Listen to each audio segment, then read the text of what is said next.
I look forward to our day together, so thank you very much. It's a day that started with Vice President Kamala Harris. A conversation with the Congressional Black Caucus at an event hosted by the South African Embassy.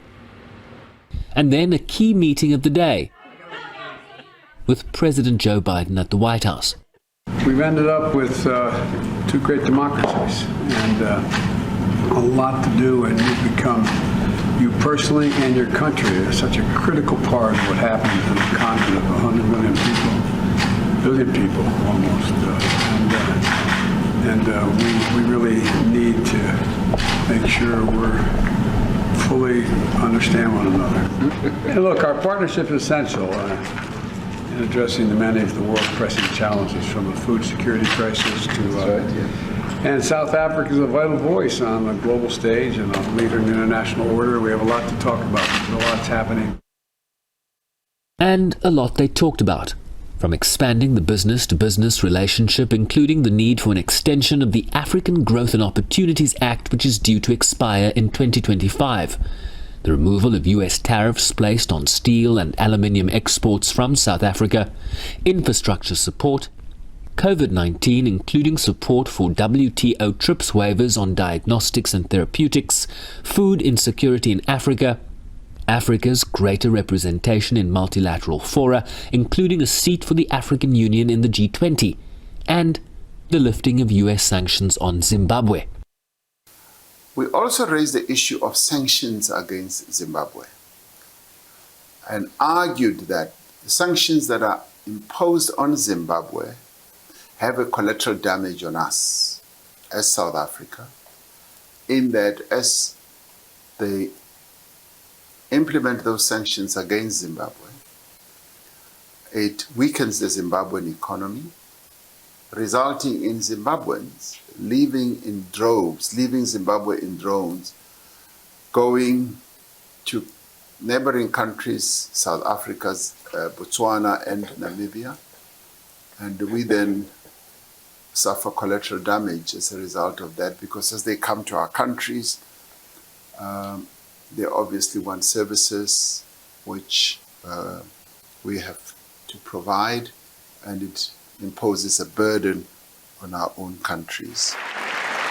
Ramaphosa also urged the United States to ditch efforts to pass the Countering Malign Russian Activities in Africa Act that would oblige Washington to punish African governments it deems to have aided Russian malign activities on the continent.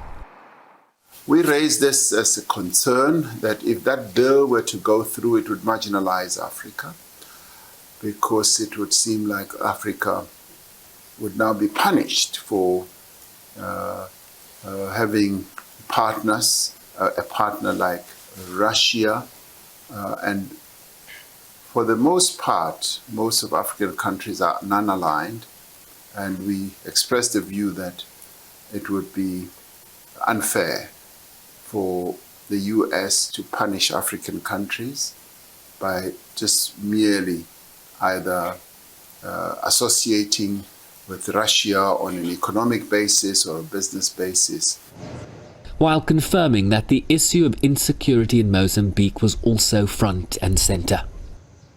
So we have been getting support from the US, but we want that to be increased, because we need to ensure that those insurgents are completely driven out of Mozambique. And you're absolutely right. It's urgent.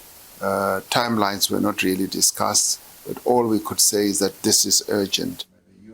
On resolving the conflict in Ukraine. So we have said as much, and this war has gone on for far too long and needs to be brought to an end.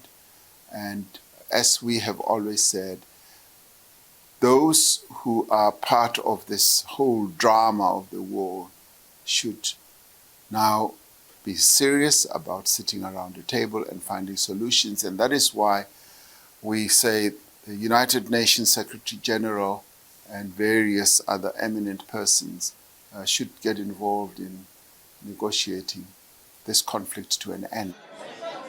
President Ramaphosa will depart Washington for London later Saturday for Queen Elizabeth II's funeral on Monday, before returning for the United Nations General Assembly in New York.